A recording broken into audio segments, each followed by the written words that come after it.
Hello, I'm Arik Korman, Communications Director at League of Education Voters, and a parent of a fifth grade son in the public school system who receives special education services. Like many of you, I'm trying to do coronavirus triple duty, working, parenting, and teaching from home.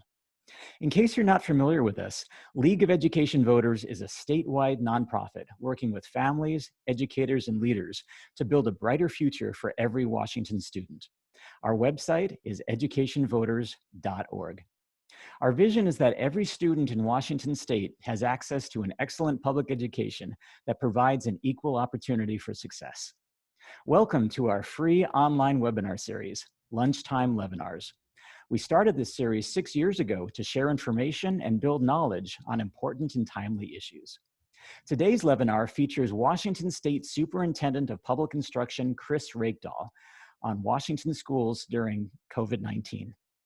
Due to the COVID-19 pandemic, all public and private schools in Washington state are closed until the end of the academic year in June. School districts across Washington state are implementing continuous learning plans, and students, parents, and educators are trying to navigate new systems and expectations. In this webinar, Superintendent Reykdal will outline the current status of our schools and answer your questions. A couple of housekeeping items before we begin. You'll notice a Q&A function at the bottom of your screen. This is the space for you to submit questions to us. As always, feel free to send any feedback about the webinar quality to us on the chat function or at info@educationvoters.org. As someone who believes his path in life is largely owed to the public education he received, Superintendent Chris Reykdal has dedicated his career to ensuring all learners have equitable opportunities for high-quality public education. Since taking office in January 2017, after serving 3 terms in the Washington State House of Representatives, Chris has centered OSPI's work on equity and supporting the whole child, reinvigorated career and technical education pathways for students, and strengthened the agency's partnership with the legislature. In addition, under Chris's leadership, the legislature provided the first increase to the funding model for serving students with disabilities in nearly 25 years. Chris will continue advocating for enhanced funding until school districts no longer rely on local funds to provide these essential services. Chris and his wife, Kim, live in historic Tumwater with their 2 smart, talented, and hilarious children, Carter and Kennedy. Welcome, Superintendent Reykdal. Well, thank you for having me, and it's good to virtually be with everybody today. I know we've got a lot of questions to get to. It's good to be back. I will just briefly say that things continue to move very quickly here. We've tried to give the big bulk of our guidance so far to our districts for how they finish their year. And I remind everybody, of course, that all of those decisions on how to deploy and the content details and all of that most families experience is a local school district decision. So we set guidance here and framework here. So today I know we'll focus on statewide questions and some of the bigger picture pieces that are moving forward. We are definitely working with the governor right now to understand our opportunities this summer. We think our schools will be more available this summer to finally bring back some one-on-one services and some compensatory services and some activities that our facilities are often used in. But it has to all coordinate with public health, of course, and make sure that they're safe. And then we are definitely all hands on deck for this fall, trying to get our schools open in a way that is safe and healthy, but a lot of health considerations there and a lot of flexibility will be needed. Some districts will have a bigger opportunity than others, depending on where they are and the incidence of the virus, and candidly how we all perform over the next couple of months.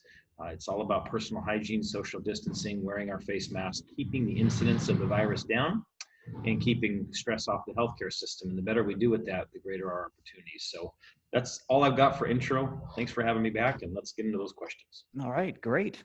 Well, you'll notice the Q&A function at the bottom of your screen. That is the space for questions, so feel free to go ahead and input them. No question is too basic. Also, there was a question about closed captioning, and unfortunately, I was unable to provide that this time, but I will be providing a written transcript of this webinar afterwards so that we'll be able to access it that way. There will be a recording that's accessible in addition to the transcript. All right, the first question I have, Superintendent Reykdal, is on reopening schools. Thank you for your care for our students across the state and for your guidance during these challenging times. Do you have a date certain that you'll know what school will look like in the fall? As a parent, it would be greatly appreciated to have as much advance notice as possible for planning my work obligations, but also helping set expectations for my 2nd and 10th graders. Yeah, I wish I had perfect certainty for sure. We're guided by obviously the research in the public health. We're about 14 weeks away from school starting, and I want everyone to imagine what life was like 14 weeks ago. There were people who hadn't even heard of COVID-19, right? There were no significant impacts. That's how rapidly all that changed. So unfortunately, we don't know exactly. We hope to give guidance to districts by the 1st or 2nd week of June. We need to give them 3 things, all the health requirements, and those will be very strict. That's what the Department of Health leads on. The legislature needs to give us some confidence about our budgets next year. And then what OSPI delivers is a menu of opportunities for districts based on, again, where they are and what their local decision making is in the context of that health and those financial opportunities. So by early June, we hope to have districts in a good position to plan all summer for their fall open or their fall models. But boy, if something changes a lot over the summer, obviously the governor will take a different action. Great. Okay. And here's a related question, which is, are you considering offering an exclusively online curriculum for the 2020-2021 academic year for those students who wish to remain at home during this uncertain time? Well, curriculum is definitely decided by local school districts. Even when we guide it with standards here at OSPI, which is really our role, the curriculum itself is either built or purchased or delivered by local districts. I think you're going to see a lot of districts create really 2 pathways. One is a face-to-face return if they can, and if it's safe and healthy. One that is at a distance, a remote model, and a lot of them will blend that together. They'll have a hybrid model where there may be a combination of those. And every district will be encouraged to have a process in place in case they come back face to face and there's an incidence of virus and they have to close down temporarily or for longer. They need to be able to make the transition next time. We've gotten better at this. Our educators are better at it. There's a lot more sophistication out there, but it's still an enormous challenge for parents to be at home with kids, especially as the rest of the economy unlocks. So we are truly trying to figure out how to get schools open in a safe and healthy way, but everyone needs a plan B in case that can't happen. And that's what the online models are. The curriculum will be decided, however, locally. Okay, great. And here's a related question to that. What, if anything, is under discussion to assist families where parents have to return to work out of the house? Yeah, again, this is what's top of mind for all of us. We have 2 million parents out there, most of whom want to get back to work or have the opportunity to if their employers can have them. So the plan is to get us back to school. What we have to do is communicate mostly through Department of Health if that seems to be at risk over the course of the spring here, late spring and summer, so that families can have plans in place.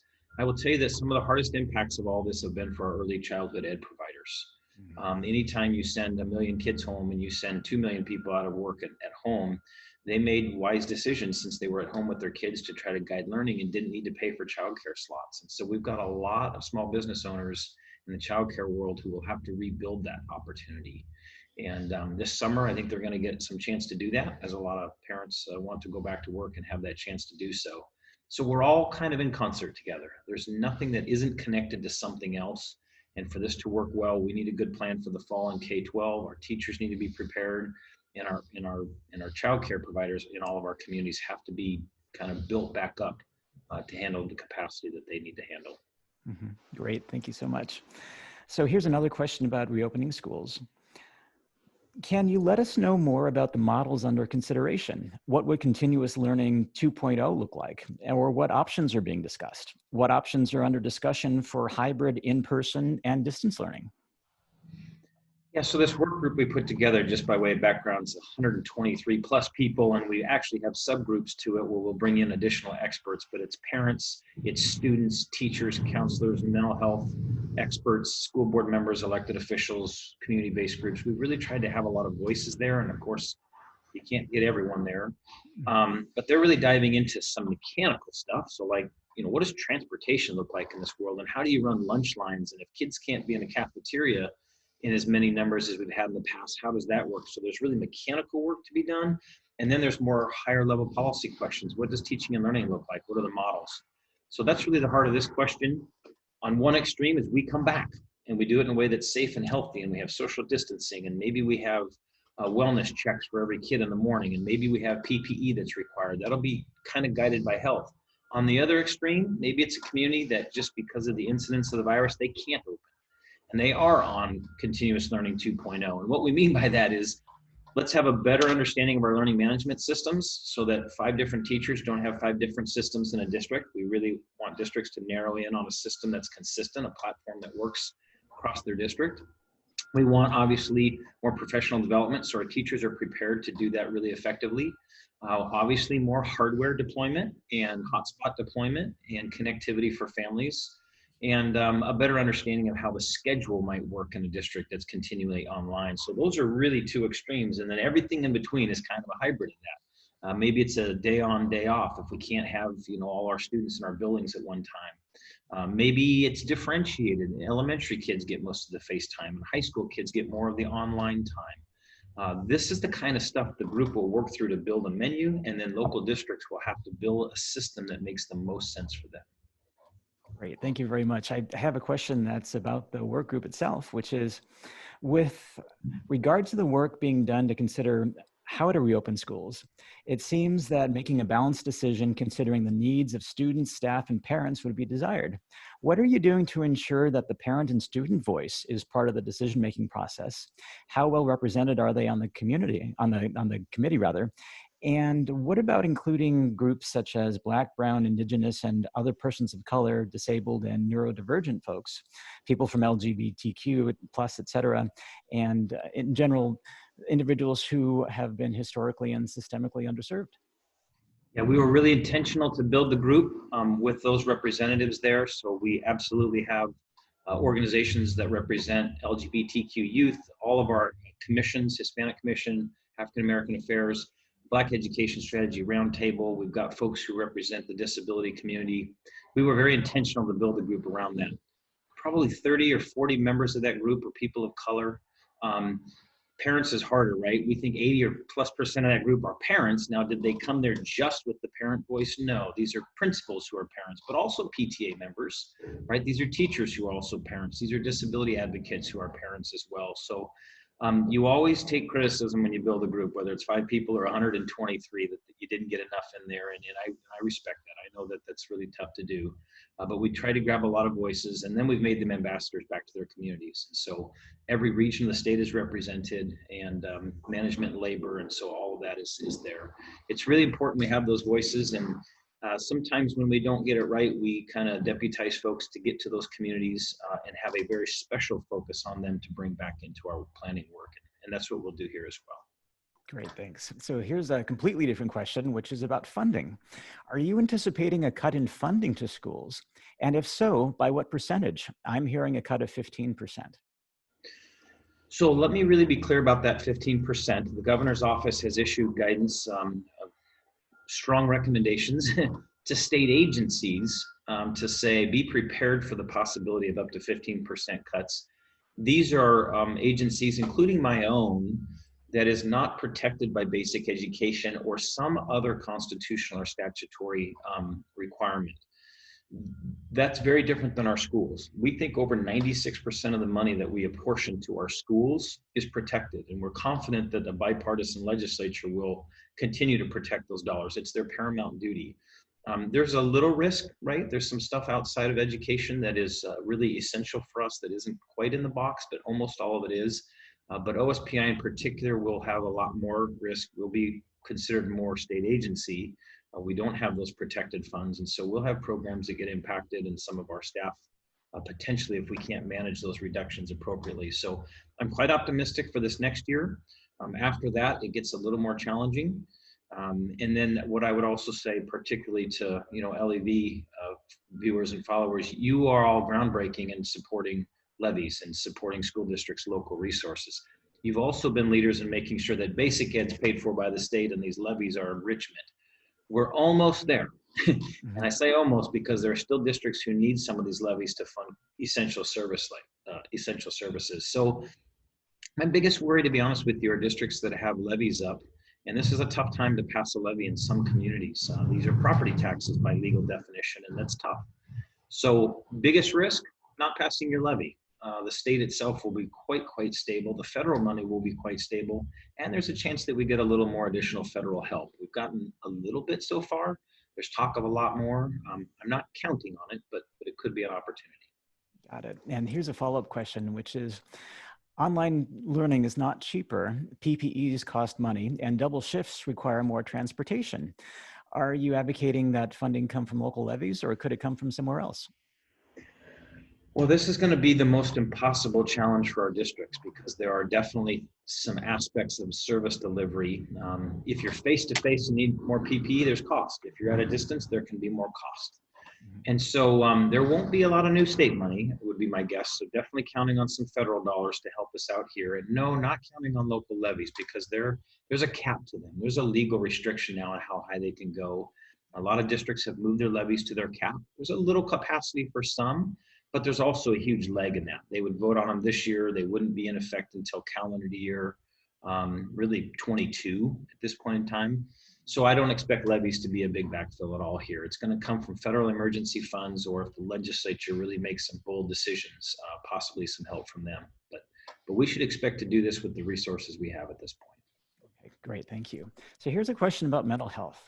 Before COVID, schools did not have the systems in place to support the mental health needs of our students. As a result, students of color and students with disabilities have been disproportionately excluded, disciplined, restrained, and isolated.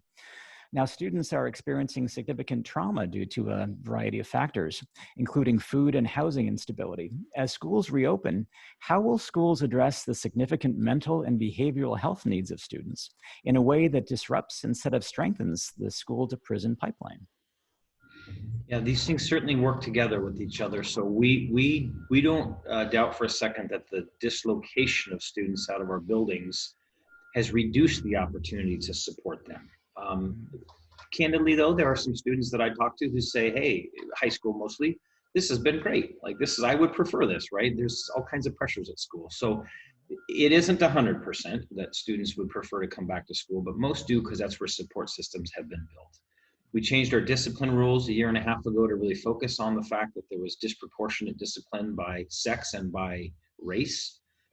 Those systems were just being put in place. We've guided districts to be intentional in the return about student evaluation and student analysis around who didn't get connected, where were your risks before, and where do you think students may have struggled even more as a result of being at a distance. So that is part of our formal guidance to them.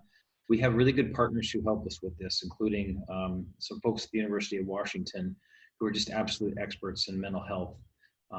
And they are kind of giving us, they're working on a little guide for us right now, a checklist, if you will, that districts really ought to be thinking about for their students in the return. Last thing I'll say about this is the direction we've been going. We rewrote the prototypical school model a year ago to start moving resources towards mental health and comprehensive supports with a lens on disproportionality and getting it to communities and students that need it the most. We had just got elementary counselors, for example, in bigger numbers this last year, and it fell by way of the veto pen. So we are poised to move aggressively and progressively on this, but this is going to be a really tough environment for the legislature to regain the momentum that they had started on.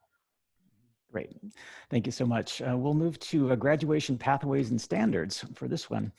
Due to fewer testing opportunities with the Smarter Balanced Assessment and other exams, do you anticipate the graduation pathways requirement to change for the class of 2021 and 2022? Yeah, this is an awesome question. The legislature will ultimately decide that because they set the kind of the compass. The State Board of Education definitely has a role in some of this work as well. And then we, of course, have a lot of expertise here about the content, the pathways, and how courses really meet our standards. We have a waiver in place right now for the current seniors. I think the legislature will examine that again next year, especially if a lot of districts are in an online or a hybrid model. Students may not get their 1,000 hours or their 180 days. We're going to have to keep making the turn to a standards-based system and not grading students based on the volume of homework they turn in. And we're going to have to move towards competency. What do students really know and what can they demonstrate that they know, instead of just, how many hours did you sit in a chair and how many credits did you take? These are the ways we've built systems for 100 years, and it's going to have to transform, but I don't expect it to be radical change in the short term. We got to get back to school in a healthy and safe way. And then as the legislature gets back to town this winter, we have posed some really tough questions for them to say, don't miss this moment and this opportunity to really rethink school and rethink what student learning is all about. The testing is another one that is actually in the control of the feds. They mandate 3rd through 8th grade in English and math, and once in high school, and 3 times in science. And so unless they give us another or new waiver, we're going to have some obligation on standardized testing next year. I think a lot of states are going to push back and ask for flexibility again. We would be one of those states, but there's nothing formal about that yet. Okay, great, thank you. So this is a question about year-round schools. Is it time to switch to year-round schools? Why or why not? And what are the challenges? Well, I think it's been time for a couple decades. As you know, I've been pretty vocal about this, but I really would encourage everyone to think it 2 ways. You can take the current model of supports for students and families, whether you like or don't like the 180-day requirement of 1,000 instructional hours. It's actually quite consistent with other countries around the world, I mean, relatively speaking. What's different is the US is still jamming that all into a 9.5-month model, where everyone else has taken the same hours and the same days and they've stretched it. Longer breaks in the winter, longer breaks in the spring. They might make terms where they end a term and have a 2 or 3 week break. They avoid summer learning loss or summer melt by restructuring or balancing their current calendar. I think we have been ready for that for a very long time. There are agricultural communities, though, who really rely on their kids a lot to be in that industry. So it wouldn't work everywhere. We want to give flexibility. The question I keep getting, though, is it time to add more and more days to the 180? And again, there are very few countries who do that. And I don't think there's evidence that that would necessarily be successful if you didn't give kids and educators the proper mental health breaks and the ability to disconnect. And the cost of that would be enormous. So a balanced calendar, absolutely, it is time. And nothing is in the way of districts from doing that right now if they want to. But obviously it's a negotiation because our calendars and working conditions is a partnership between management and our local labor organizations. So they could be on in earnest on that right now if they wanted to. That wouldn't require statutory change. Okay, great, thank you. I have a question here about standards. What are your suggestions for a return to standardized testing in the fall or when schools reopen, specifically iReady and MAP tests?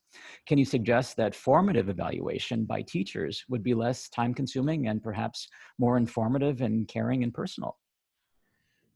The answer for me is yes, and I do think we have another wave of testing discussions coming in the United States, not just in the state of Washington. So formative assessment, for those of you who aren't sort of in this world, is really, you're assessing learning in real time so that you can respond with teaching supports or education supports versus summative assessments where you're testing sort of for final knowing, generally associated with accountability to the feds or the state governments. We spend in this state alone an extraordinary amount of money on sort of that summative standardized test. We do it because the feds mandate it in part, and we do obviously want to know how the system is performing. I think there's a better way. I think we should trust teachers to create assessments that make sense for them, formative assessments along the way, let those accumulate towards an understanding of what students know and can be able to demonstrate. And then I really am a fan of the National Assessment of Educational Progress called NAEP. It's a sampling methodology. It is a fraction of the cost nationally and is a fraction of the time.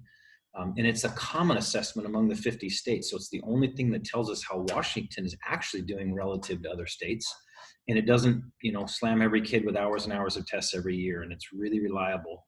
So I will personally be advocating for ultimately a total abandonment of the testing regime of the feds, the 3rd through 8th grade every year, 3 subjects kind of approach, and moving to a sample methodology for system and state accountability. And then obviously, though, we need formative assessment along the way that's meaningful and understandable so that families and kids understand how they're doing and how they're learning and growing. That's a better model to me. It has been forever. I know not everyone agrees with that, with me, but we've been moving to pathways and really recognizing the importance of our educators because the standardized testing regime has been a very expensive endeavor. And I would argue the testing itself didn't deliver results for us. It did focus us around standards, and that's been the real positive part about it. But the testing itself is not a value add relative to the hundreds and hundreds of millions of dollars that we spend on it nationally. Okay, thank you very much. Here's a question, and there might be a couple here about special education. What do you envision for the special ed population and how this could look in the fall? They are the population most needing face-to-face instruction. And how will you ensure that students who require special ed services will receive the education they need to meet state standards? Yeah, this has been one of those persistent conversations through the start of this and even before COVID-19. I mean, this is where this state has come to understand that even after investing significantly more in the last couple of years, we have to change our approach to supporting students with disabilities and the way we approach IEPs and support services. This event exacerbated it. So we've asked districts to document, deliver what you can, be effective as you can, but be clear that some services are not going well and can't be delivered well in a two-dimensional flat screen. We think this summer will be an opportunity to re-engage students in some places where that makes sense, to get them compensatory services and to really rebuild our understanding of their needs for the fall. We've about ready to issue guidance to districts on the limited federal money we've gotten so far to tell them that really our first priority OSPI is they prioritize those Easter dollars, we call them, these recovery dollars. We want them to focus on populations that we know were disproportionately impacted during all this. Our students with disabilities, our English language learners, our students who really were completely disconnected due to the technology issues. And there are others. So we've focused policy on it. We've put additional money on it. We've guided districts to focus on those gaps. And then the best thing we can do is, again, within safety protocols, get our schools opened up where all those wraparound supports have been built and developed for a very long time. Great, thank you very much. Here's a question about teacher contracts, or at least teacher workforce.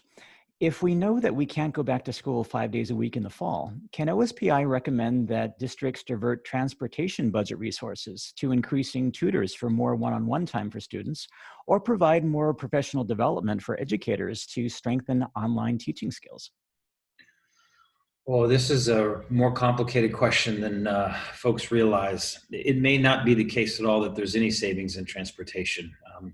If today you can put 50 kids on a bus, and somehow health guidelines come along and say you can only put 20 or 25 kids on a bus, you're either running double shifts for your buses, or you're only going to school every other day, for example, in some scenarios, in which case there's absolutely no savings. You're still running your bus routes, you're burning up fuel and all that. So there are a lot of people who want to point to another place in the system to say, let's get some savings there and bring it over here. We have a hard time finding where those are right now.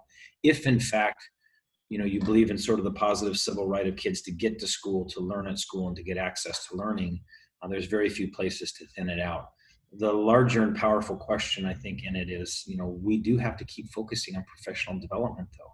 If this model is continuing to be one we have to rely on in whole or in part, or at least in certain geographies, we have to think pretty seriously about that. So if we can't transport kids at all, for example, then there may be opportunities to make those shifts. And it will be an allowable opportunity if the legislature gives us a little help. And I say that because sometimes the legislature gives us buckets of money and they say you can only spend it on that thing. Well, if that thing isn't functional right now, are you sure we can't spend it over here to get a better outcome? And that's the kind of flexibility we're going to have to work on with our legislators. But given the opportunity, districts will make those shifts. They will transition those dollars to better uses and better opportunities. And they're pretty darn good at that if they get the flexibility to do that. So I wish I had all the answers, but sometimes, and most of the time, it's actually not up to me. I broker policy solutions with the legislature on behalf of the system. And this is one where I need flexibility with those dollars. And right now, we don't have all those flexibilities. Great, thank you very much. Superintendent, what does your time constraint look like? Do you need to leave right at 1, or could you stay a few extra minutes? Let's hang out through a couple more questions here, especially if there's some content area we really haven't covered at all. Okay, well, here's one. This is about sports and physical education, which is, how do you foresee PE classes looking as we move into next year? What are some possible limitations, and what would fall sports look like? Boy, we get this question a lot. I joke, but only like half seriously. Everyone's a cross-country runner in PE this next year, right? You start them all 6 feet apart and you tell them to go a different direction and keep some distance. I'm kidding about that. So what's becoming very clear about the virus is it's a droplet function. Like most viruses, this is transmitted by droplets. You got to keep space and distance. You want to be protected, and you don't want individuals in close contact. That reduces risk. So there are some things we will not be able to do.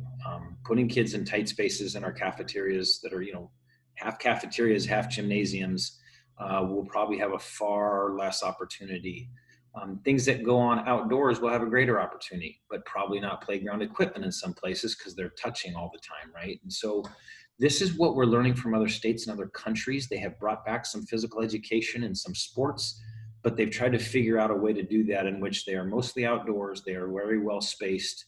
Um, so, soccer, pretty cool. You're really in a big space. You're 11 athletes, but your goal in soccer is often to maintain space. Your goal in football is to make contact. So football is a different environment, right? And 50, 75, 100 kids packed together in their gear on the sideline, that might have to look differently. And if we can get back and do some sports this fall, it may be that as parents, we're not shoulder to shoulder with each other, in grandstands Friday night under lights. And so all of this is part of that really hard, every day kind of working through the issues, trying to get schools open to be effective and healthy and safe, including sports, but we've got to do it within health guidelines. So expect it to be different, but expect some opportunities. Great, thank you. Here's a question about technology access. There's a chance that students will still be at home in September. Are you working with other officials at the state level to ensure that all students have access to the internet? Yeah, we've got a lot of great partnerships. The Department of Commerce and their broadband office has been a real leader with the legislature in deploying these hotspots you may have read about around the state. It's not ideal, so these aren't broadcasting into homes for connectivity, but they're locations, libraries and schools and other places in a community where a student who just has no connection can get brought there or can drive up to it themselves if they have that. And they get connection. They can meet a teacher. They can get online for a class. They can upload assignments and download. It's a solution and it's narrow, but it's important. The other thing we're doing is trying to build partnerships with our private sector partners where I use federal dollars to purchase in-home high connection for free and reduced price lunch families who have the ability to connect but haven't been able to afford it. We want to do that for a year. We want to purchase that service for an entire year for them, where the companies will provide the first couple months for free and I'll use federal emergency dollars to do the rest. So we really are trying to build out the partnerships as best we can. It will require the legislature, though, as I keep referring to then make hard decisions after that year. Technology needs to be a basic ed right. It's not a luxury. It's not a convenience. It shouldn't be a function of who can pass a tech levy. It's essential to learning and essential to student development. And this is maybe our collective next big passion, right? All of us together, 7 million strong, making connectivity really a public interest, a public utility, possibly certainly a public basic ed right. And we're going to build it out this year as much as we can. And then we need the legislature to really make a big policy push on this. Great, thank you very much. So I got one last question for you. And I want to say, by the way, I've been watching the chat and it's been very robust. And I want to let everyone who has been chatting that I want to let you know that I'll be sending a transcript of what's been going on in the chat to the superintendent's office. So Superintendent Reykdal, you'll get to see what people have been saying. The last question about school reopening is there any possibility that Washington State may follow what's happening in California, which just announced that it will be up to local districts to decide when and how to reopen? So there is a possibility, and the way I keep describing it is the health officials will really be, there'll be a floor, right, for us. There's some things we will have to do and we can't go below it, and maybe a ceiling. They'll tell us some things that won't be allowed. But all the space in between is going to be up to our districts, and they already control their calendars, so their start times are already up to them. And as I said, and I know it's not really an experience people have in our state, but theoretically, you could be a school district that decides to start in October and finish in August if you want to. You could take 2 months off in the middle of winter if you're a school district. That calendar is locally determined, it's locally bargained, and so there's a lot of potential out there to get creative with calendars.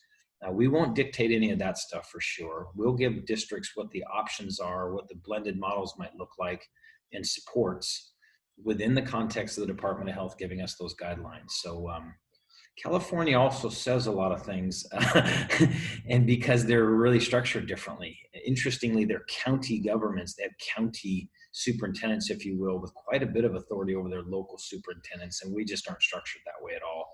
Our power in this state is very much about our locally elected school boards, and it really works well for us, and I don't see us getting away from that. So.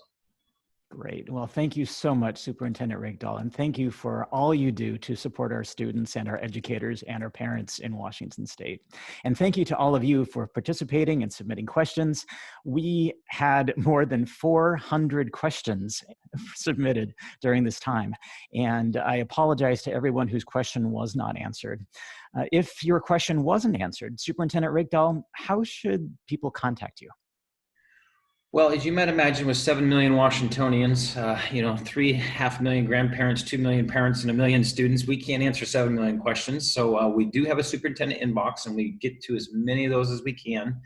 Having them come through your organization when this is how they found the conversation is really helpful, because you and our educational service district partners have been able to consolidate a lot of duplicative questions and say, hey, we really need an answer on this thing, and we can start talking to folks who have a similar question. So coming through you is a really powerful way to do it. They can come straight to us on our website.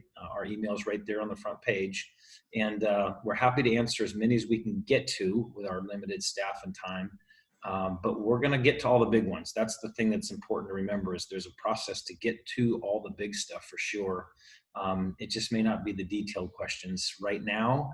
The good news is whatever we do here is guidance and framework, and our local districts are really the place where the magic happens. And I always encourage folks, if you really want to understand how schools work, get to your school board meetings. Right now they're at a distance.